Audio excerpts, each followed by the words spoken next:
For more on the situation in Venezuela, John Otis reports on Venezuela and Colombia for NPR. Joins us now via Skype from Bogota, Colombia.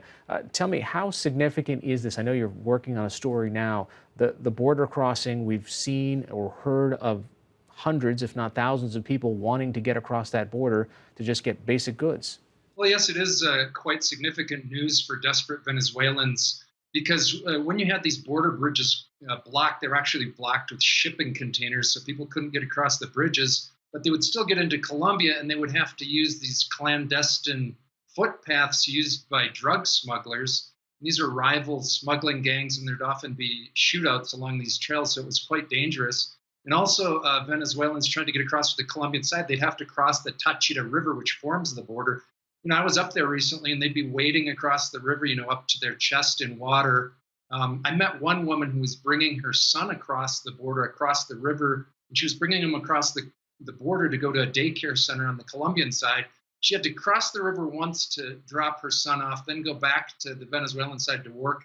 She'd cross again in the afternoon to pick up her son, and then come home in the evening. So that was 4 times crossing the river. So you could see just how tough it can get to get into Colombia with those borders officially closed, but now they're opening up again. Now, these are Venezuelans that have opted to stay there, but there has been an outflow of Venezuelans leaving the country over the past couple of years now. That's correct. The latest figures from the UN show that 4 million Venezuelans have left the country.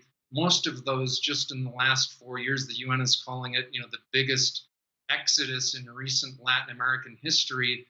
And these are Venezuelans of all stripes, from professionals to, gas station attendants to, students looking for a better life. And they've actually become another major lifeline for Venezuelans who are back in Venezuela, because people back in Venezuela really depend on US dollars coming back into the country to deal with hyperinflation and the high cost of living there. Given that situation, I know you had a chance to speak with Juan Guaido when you were on your reporting trip. What does he think is possible? Well, when I spoke to Guaido, the opposition forces that he represents were involved in negotiations in Norway with the government of Nicolas Maduro, but there wasn't much progress being made, and Guaido sounded kind of down and out on the whole process. Neither side really wants to back down. The opposition is saying, Nicolas Maduro must leave office so we can hold free elections, and Maduro saying, I'm not going anywhere. And he's got the military is still strongly supporting Maduro. And so it's a real stalemate right now. Guaido is calling for more street protests. He keeps calling on Maduro to leave office. He's trying to convince military leaders to turn against Maduro. But even if they did, if there was some kind of a military coup in Venezuela, there's no guarantee that that would result in some kind of a democratic government. You might have a situation, say, as in Egypt, where the military just takes over and maintains control. Right. So what happens in the interim? I mean, he has his supporters. It doesn't seem to be forcing change. It's been months now. How long does he think he can continue? The Maduro government doesn't seem particularly interested in arresting Guaido, because if they would have wanted to, they could have already. Guaido has been barnstorming the country since January, when he claimed that Nicolas Maduro is an illegitimate president because of fraud in last year's presidential election.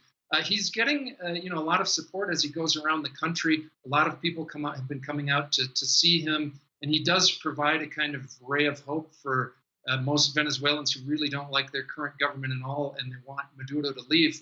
But still, he's not really showing the way out. Yeah. He hasn't been able to, he wasn't able to get humanitarian aid into the country. He hasn't been able to convince the military to turn against Maduro. So as this stalemate goes on, he's likely to lose some of that popular support that he currently enjoys. All right. John Otis joining us via Skype from Bogota, Colombia tonight. Thanks so much. Thank you.